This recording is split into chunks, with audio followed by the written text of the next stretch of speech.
오늘 이사야서 말씀을 통해서 하나님이 나를 만나신 이유라는 말씀을 가지고 오늘 이사야가 받은 축복을 오늘 우리가 고스란히 정말 다 받고 우리가 누리겠습니다.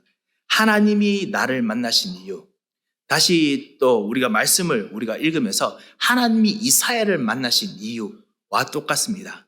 오늘 여러분의 현장이 그리고 우리의 이 삶이 이사야가 하나님을 만나신 이유와 너무나 동일하고 똑같습니다.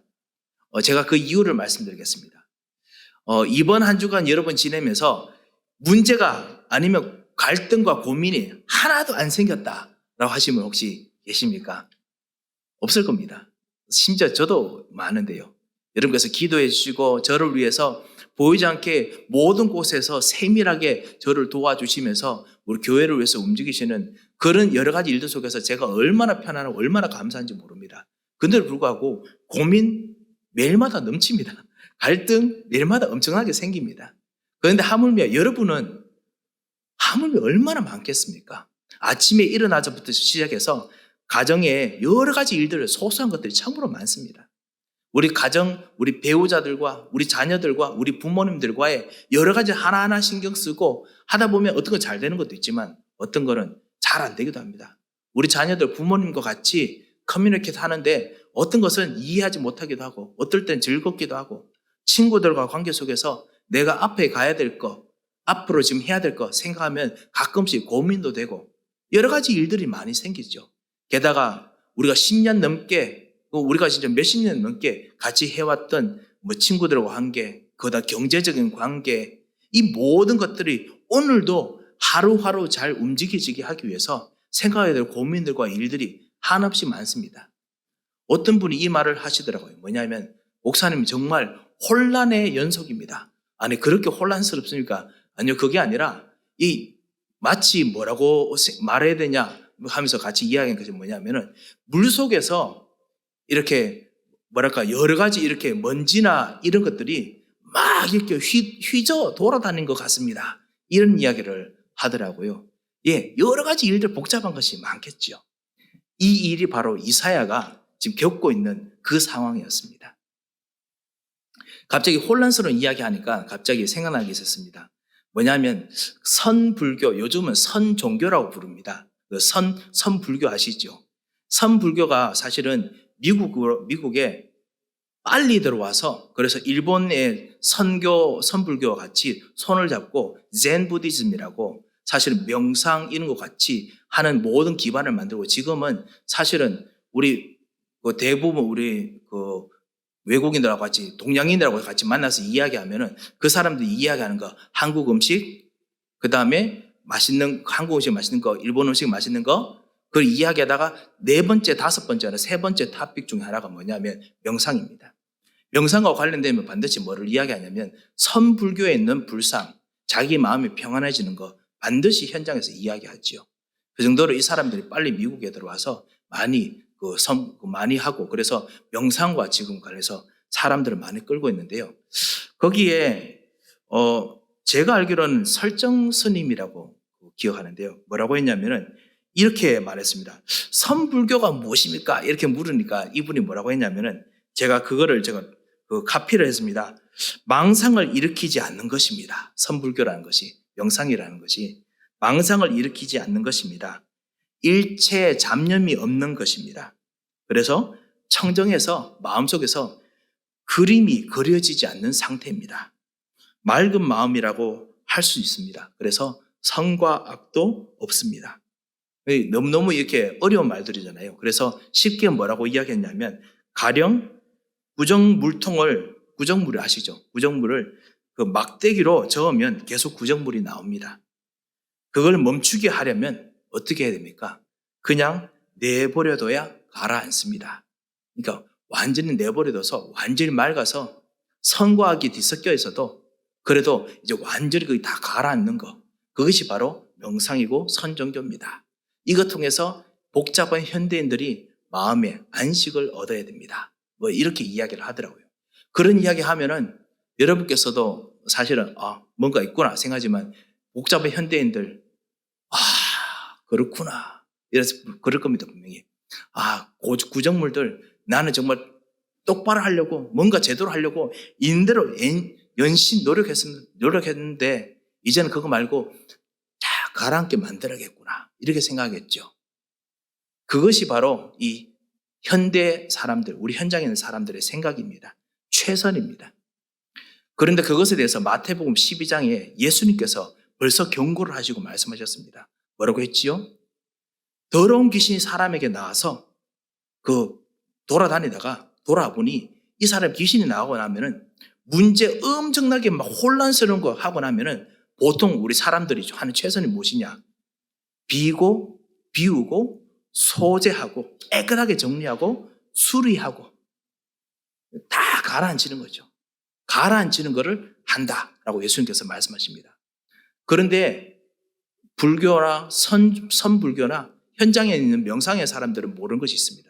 바로 흑암, 마귀, 사단이라는 존재가 있습니다. 이 존재가 어떻게 하느냐? 예수님께서 분명히 말했습니다. 이 악한 귀신이 내가 이곳에 와보니까 결국 있을 곳은 여기밖에 없는데 이곳을 오기 위해서 더 다른 악한 일곱 귀신을 데리고 와서 다시 여기 오리라 라고 이야기를 했다라고 이야기합니다. 그러면서 예수님께서 이 사람의 나중 형편이 그보다 더 심하게 되느니라. 이 세대가 또한 이렇게 되리라 라고 했습니다. 이 제너레이션이, 이 시대가 바로 그렇게 될 것이다 했습니다. 지금 우리 모든 명상 그런 것을 가라앉히고 뭔가 편안하게 해서 복잡한 것들을 쫙 가라앉힌다고 생각하지만은 그거 이후에 더 쌓입니다.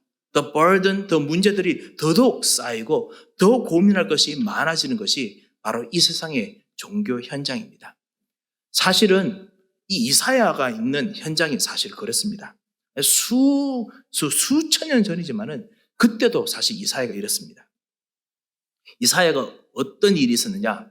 오늘 우리 1절에 말씀했듯이 우시야 왕이 죽었을 때라고 했습니다. 우시야 왕이 죽었을 때. 여러분, 정권이 바뀌게 되면 대통령이 바뀌게 돼도 나라가 얼마나 혼란한지 아시지 않습니까? 그리고 지금 한국도 그렇고요. 우리가 얼마 전에 있었던 여러 가지 우리 대통령 선거 때도 여러분 보셨지 않습니까? 그냥 정권만 바뀌는 게 아닙니다. 문화가 바뀝니다. 힘이 바뀝니다. 경제가 바뀝니다. 실제로 우리가 돈 버는 방향이 바뀝니다. 우리 자녀들, 우리 랩런트들이 공부하는 방향이 바뀝니다. 엄청나게 바뀝니다. 그것 때문에 혼란스럽고 그래서 우리 카톡이 불이 나도록 우리가 서로 주고받고 그렇게 했었지요. 그렇게 진짜 여러 가지 바뀝니다. 하지만 예전에 우시야 왕 때는 그냥 대통령이 아닙니다. 왕입니다. 왕이 바뀌는데 이 왕이 바뀌면 얼마나 혼란스럽겠습니까? 그냥 경제가 바뀌는 것이 아니라 모든 내 삶 자체가 어느 순간 완전히 거지든지 완전히 역적이 될 수 있습니다. 특별히 이 이사야는 제사장 집안이고 그리고 권력 있는 사람들의 있는 그런 어떤 모든 사람과 알기 때문에 이사야 자기 삶이 완전히 위험에 처할 수 있는 그런 상황에 놓여 있는 사람입니다. 여러 가지 복잡한 것이 있겠죠. 이런 복잡한 것이 있는 정도가 아니고 이 우시야 왕이 어떤 사람이냐 그것도 더 복잡합니다. 우시야 왕이 어떤 사람이었느냐? 하나님의 말씀을 잘 사모한 사람이었습니다. 그렇지만 동시에 이 우시야 왕이 다윗 왕 이후에 힘이 잃어갔던 이 유다 나라를 지금 북이스라엘과 남유다로 갈라졌지 않습니까? 남유다를 군사적으로 엄청나게 강건하게 만들었던 그 왕이었습니다. 그래서 최고의 군사 지도자 중에 하나였습니다. 역사적인 어떤 자료에 의하면요, 이 유다의 군대를 이 우시야 왕이 재조직해서 그래서 블레셋 지방을 완전히 유다 땅으로 복속시키는, 특별히 그 골리앗의 고향이었던 가드를 복속시키는 그런 커다란 정말 전쟁 지도자였다라고 이야기합니다. 그리고 또 역사 자료에 의하면은 에돔에게서 그 항구도 다시 되찾고, 그 다음에 아시리아 있죠. 시리아. 우리 아수르라고 성경에 나오죠. 아수르가 초기 때, 그때 아수르 나라까지 다 지도해주던 군사, 아수르 연합군을 정말 이끌어서 전쟁하던 그 조그만 나라지만은 그 지방에 있는 메소포타미아 지방까지 완전히 다 군사적으로 지도해주던 엄청난 지도자였습니다. 그러니까 거의 다윗의 영광을 재현하는 그런 사람이었지요. 그러니까 이스라엘의 엄청난 프라이드였습니다. 그런데 이분이 나중에 나이가 들었을 때 갑자기 제사장의 역할까지 탐을 냈지요. 그래서 자기가 스스로 분향하고 자기가 스스로 제사하다가 하나님으로부터 그 벌을 받았습니다. 그것이 바로 그 한센병이라 부르는 이 병을 받았죠. 그래서 평생 나병으로 고생하다가 그냥 홀로 쓸쓸하게 죽었습니다. 찬란하게 지내다가 하나님의 저주를 받아서 그래서 완전히 그 모든 사람들이 와, 이것이 인생인가 고민하게 만드는 그런 왕이었습니다. 이 사람이 죽던 해입니다. 그러니까 제사장으로 있는 사람들, 믿음이 있는 사람들은 얼마나 고민을 많겠습니까? 사람들이 현장에서 말할 겁니다. 아니, 하나님 믿고 그다음 여자의 후손 믿고 나니까 오히려 삶이 더 안 좋네. 하나님께 축복하신다더니만 왜 이렇게 축복을 안 하시는 거야? 분명히 이 이야기를 할 겁니다. 게다가 현장에서 이 역대하 27장에 보면은 왕들은 우시아 왕도 그렇고 우시아 왕 이후도 그렇고 왕들은 계속 여호와 하나님을 그래도 쫓습니다. 여호와 하나님을 따라가서 믿습니다. 그런데 백성들은 하나님을 여전히 떠나면서 악을 행하였더라라고 했습니다.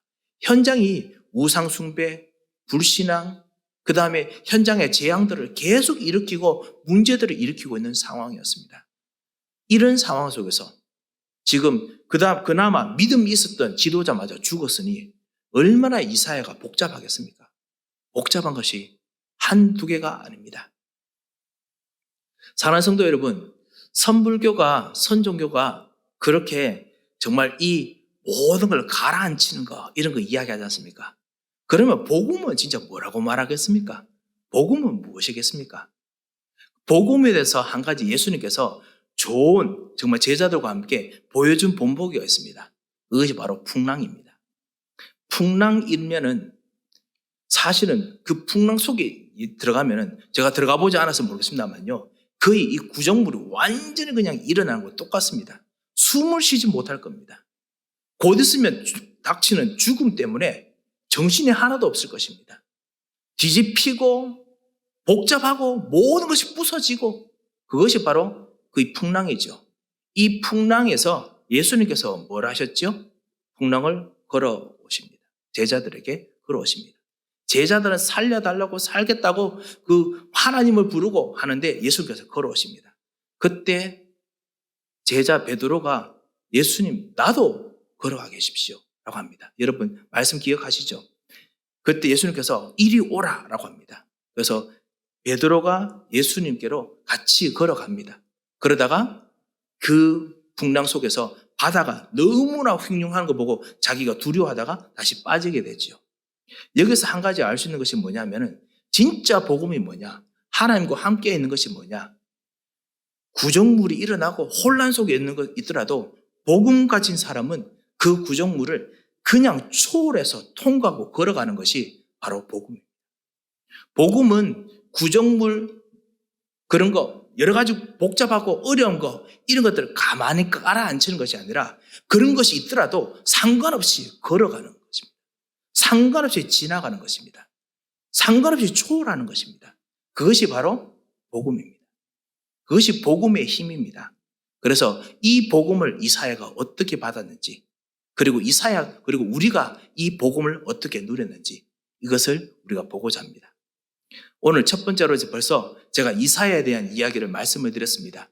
이사야가 너무나 복잡하고 어려운 이런 상황 속에 있습니다. 제사장으로서 이스라엘 백성들에게 하나님을 정말 만나야 된다. 하나님을 떠나면은 반드시 재앙이 닥칠 것이다. 지금 이야기를 합니다. 하는데 아무도 안 듣습니다. 아무도 안 듣습니다. 왜냐? 지금은 나라가 잘 되고 있거든요. 그 하나님 믿는 왕이 그 모든 다른 메소포타미아 지방까지 그 모든 영향을 끼치면서 엄청나게 잘 되고 있거든요. 자기들이 하나님 떠난 문제 있는지, 그 다음에 앞으로 엄청난 그 재앙이 닥치는지 상관없이 신경을 쓰지 않습니다. 이런 상황에 복잡하고 혼란한 상황 속에 있어도 이 이사야에게 하나님께서 이 복잡한 상황 속에서 오늘 임하십니다.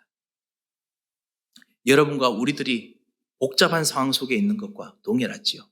그런 면에서 그런 이사야에게 하나님께서 처음에 만나주시면 감사하는데요. 처음에 만나주시는 것이 아니라 이 이사야가 제사장으로 있을 때입니다. 그래서 메시지 전달할 때입니다. 6장입니다. 1장이 아니고 6장 때입니다.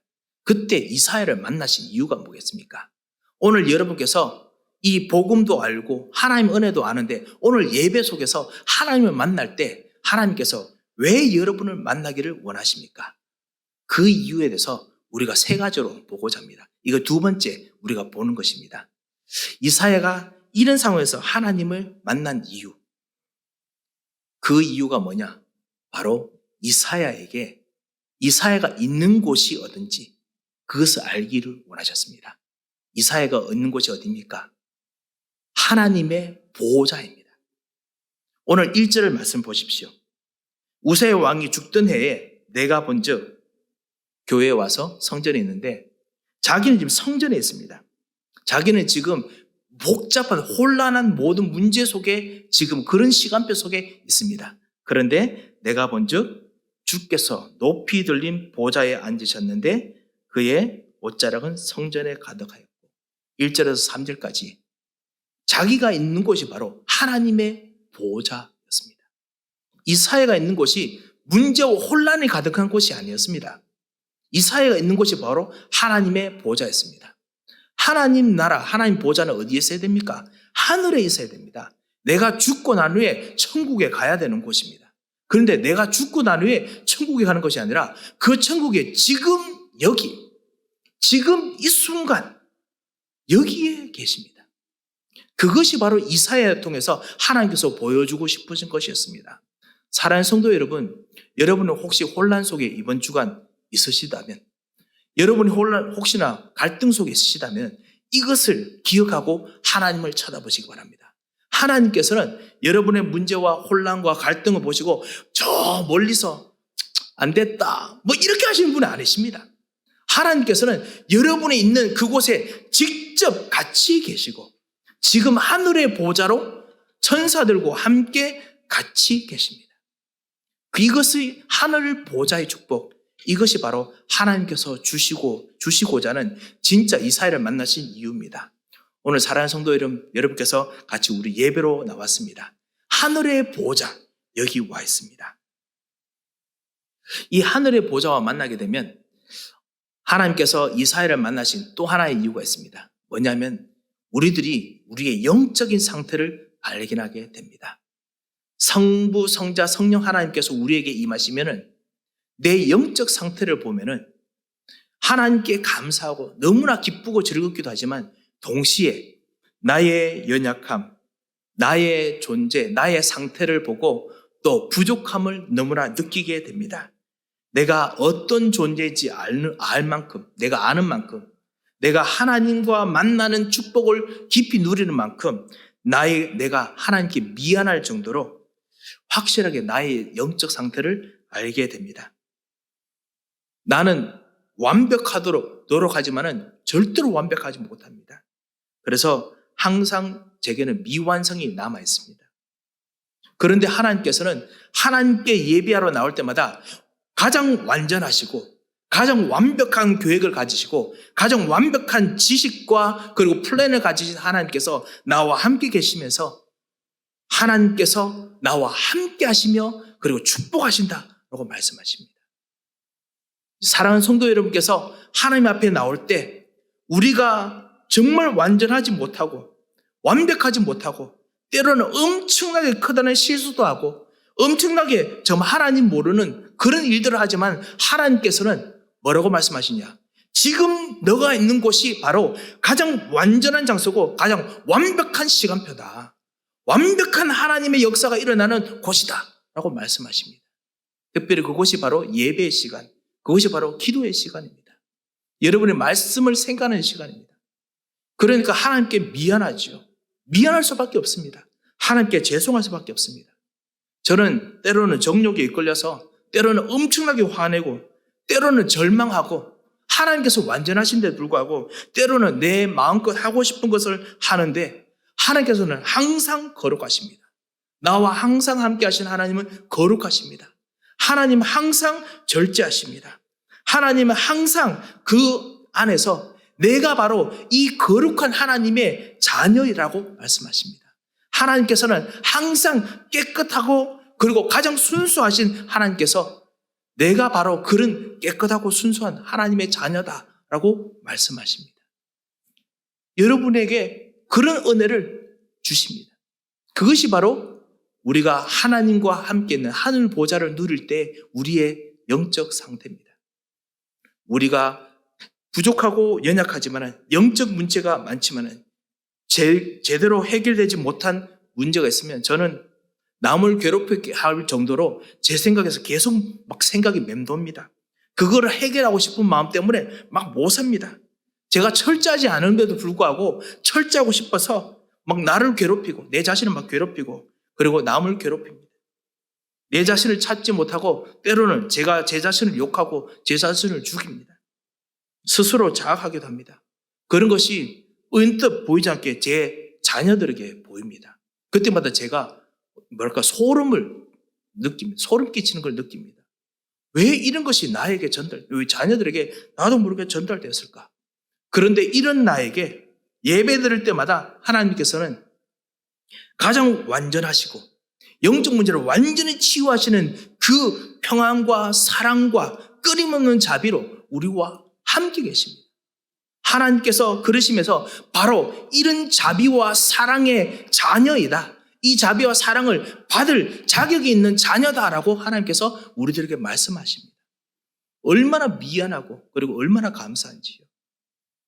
혹시나 우울한 일들 때문에 여러 가지요. 좀 혹시 묶여있는 분들, 남이 절대로 여러분을 도와주지 못한 그런 일들 때문에 문제를 꼭꼭 숨기고 다니는 분들 혹시 계시다면요. 오늘 이 하나님과 만나시면서 여러분의 그 마음속에 있는 갈등, 하나님과의 갭을 오히려 기쁨으로 여기시는 축복의 시간 되시기 바랍니다. 여러분께서 가지고 있는 그 남들에게 말하지 못하는 꼭꼭 숨기고 있는 그곳에 오셔서 하나님께서 뭐라고 말씀하시냐? 내가 바로 너의 행복이다. 최고의 행복을 너는 가질 참다운 신분을 가졌다라고 이야기하십니다. 진정한 기쁨과 진정한 행복에 진정한 그 근원 되신 분이 여러분에게 계시고 여러분이 바로 그 축복을 누릴 자녀가 되었다라고 말씀하십니다. 이것이 바로 하나님의 보좌지요. 그것 때문에 오히려 갈등이 생길 수도 있습니다. 나는 지금 아직까지 그런 것을 해도 나는 지금 행복하지 않으니까 나는 우울하니까 어떤 분은 목사님 미칠 지경입니다. 하나님께서는 완전하시고 축복이시고 기쁨이고 능력인데 나는 지금 행복하지도 않고 기쁘지도 않고 어떤 갈등도 되고 이 정말 떨어져 있는 것이 오히려 더 나에게는 더 갈등입니다. 내한테 되면 좋겠는데 나한테 안 되니까 이거 어떻게 하면 좋겠습니까? 이런 생각을 하겠죠.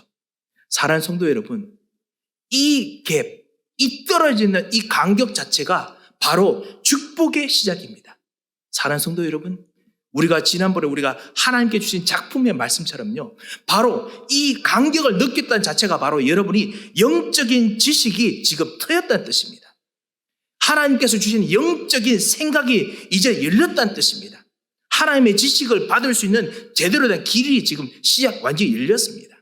그리고 하나님의 마음을 여러분이 본격적으로 이해하도록 여러분 마음을 하나님 마음으로 재창조하셨다는 뜻입니다. 그렇기 때문에 여러분의 이 갈등, 하나님 앞에서 나는 완전하지 못하며 나는 부족하며 나는 하나님께 미안하며 때로는 내가 이 축복 속에 가지 못하는 그 갈등을 오히려 감사해야겠습니다. 왜냐? 진짜 그것 때문에 예수 그리스도로 말미암아 하나님을 알고 하나님의 생각을 담고 하나님의 축복을 담을 수 있도록 하나님께서 길을 열어주셨습니다. 내 저주의 현장을 나의 문제의 현장을 하나님께서 축복의 현장으로 바꾸시는 지금 현장 속에 시간 속에 와 있습니다. 제가 왜 이런 설명을 드리느냐? 이사야가 오늘 했던 한탄을 보십시오. 나는 5절에 보면 내가 말하되 화로다 나여 망하게 되었도다.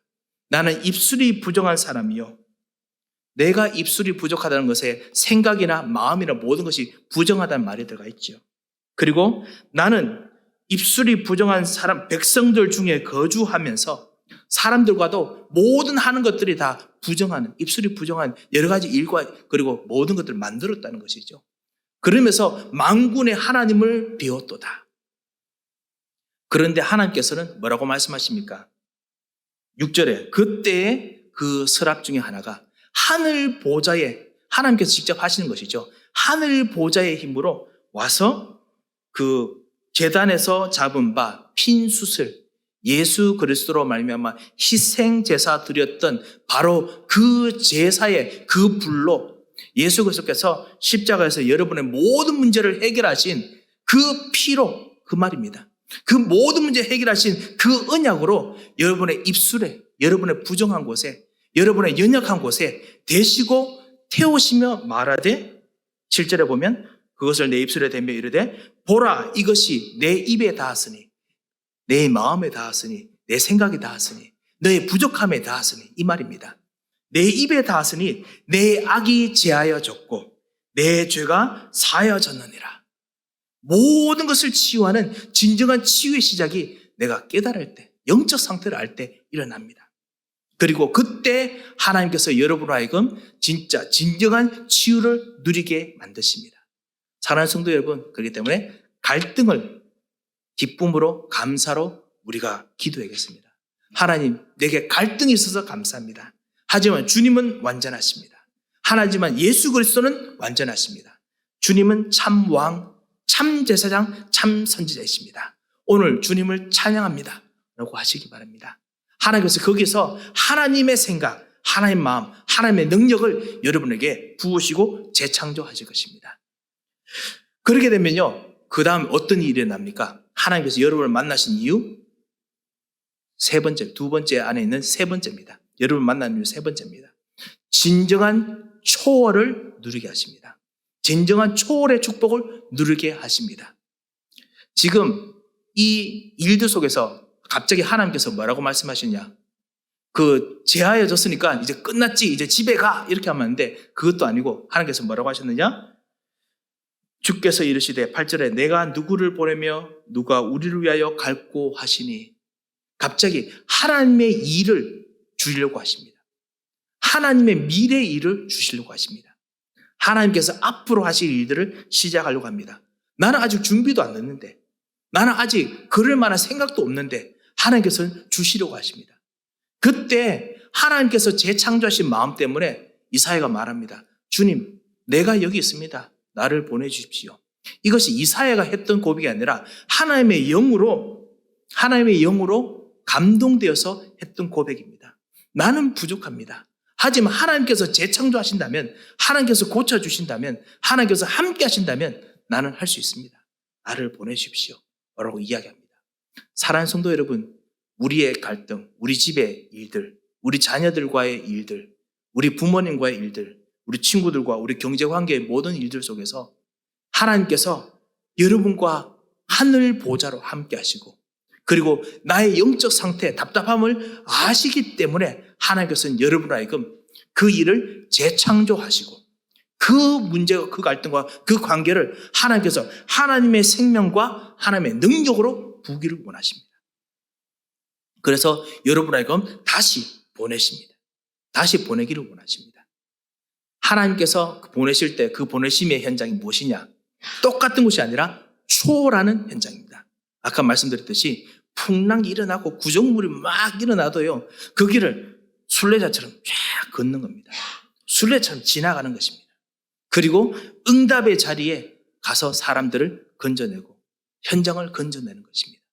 그것을 이사야에게 말씀하십니다. 이제부터 이사야에게 해야 될 일을 하나님께서 말씀하시죠. 그것이 뭐냐? 이제부터 너에게 말하는 것이 뭐냐?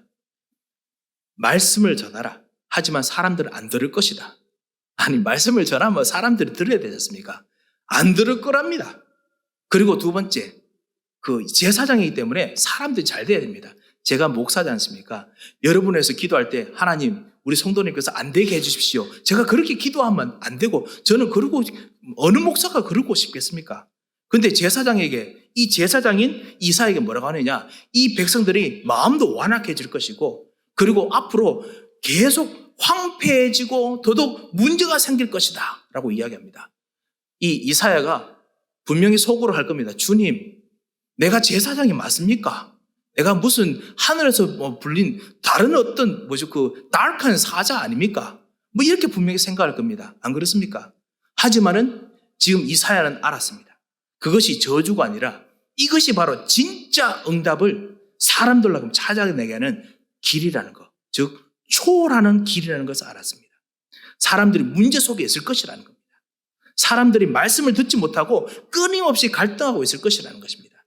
그 모든 문제와 혼란 속을 순례자처럼 이사야가 초월하며 걸어가도록 하나님께서 말씀을 주십니다. 왜? 하나님께서 재청자시니까요. 사랑하는 성도 여러분, 여러분 현장 속에서 문제가 있더라도 그 문제만 보지 마시고 하나님께서 주시는 응답을 향해서 걸어가시기 바랍니다. 말씀을 따라서 초월하면서 걸어가시기 바랍니다. 하나님께서 이사야 통해서, 여러분 통해서 이 일들을 하기를 원하십니다. 그러면 응답이 무엇입니까? 흩어진 사람이 분명히 있습니다. 이곳에서 반드시 그루터기가 있습니다. 이곳에서 준비된 빛의 경제가 반드시 있습니다. 하나님께서 주신 그리스도의 해답이 현장에 곳곳에 숨겨져 있습니다. 예수 그리스도, 하나님 만나는 길, 예수 그리스도, 하나님으로 말미암아 치유하는 해답, 예수 그리스도, 하나님의 능력으로 흑암을 꺾고 하나님께서 인도하신 응답의 자리로 가게 하는 그 해답이 여러분께서 이 일들을 초월해서 가는 중에 어려운 일들이 있는 것처럼 보이는 그 중에서 그 응답의 자리로 도착하도록 하나님께서 역사하실 것입니다. 이거를 이사야에게 말씀하십니다. 이것이 바로 이사야를 만난 이유입니다.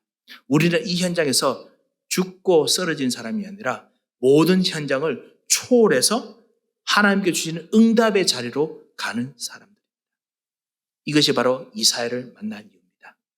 하늘의 보좌를 누리며 나의 부족한 영적 상태를 왕 제사장 선지 되신 그리스도로 치유하고 그 안에서 행복을 누리다가 하나님께 주신 응답의 자리로 가서 다른 사람을 살리는 사람, 응답의 생각으로 가서 다른 사람을 살리는 사람, 응답의 마음으로 가서 다른 사람을 살리는 사람, 그루터기로 남아있는 자로 살리는 사람, 이것이 바로 하나님께서 이사야를 만나신 이유입니다.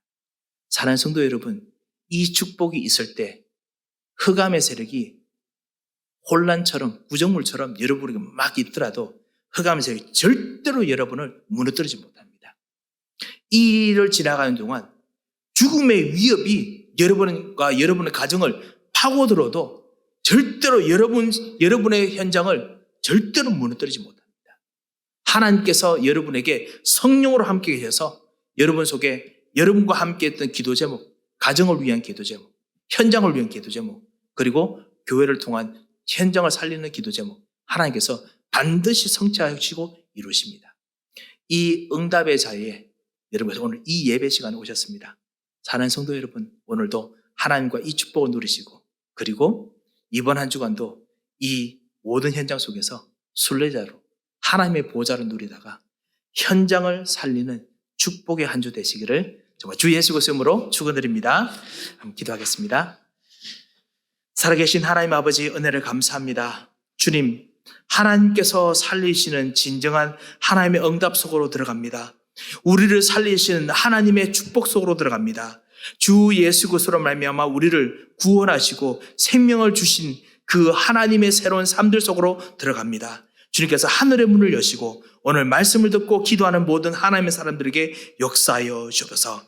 하늘 보좌로 역사하시고 그리고 초월하는 축복으로 역사하여 주옵소서. 살아계신 주 예수 그리스도 이름으로 기도합니다. 아멘.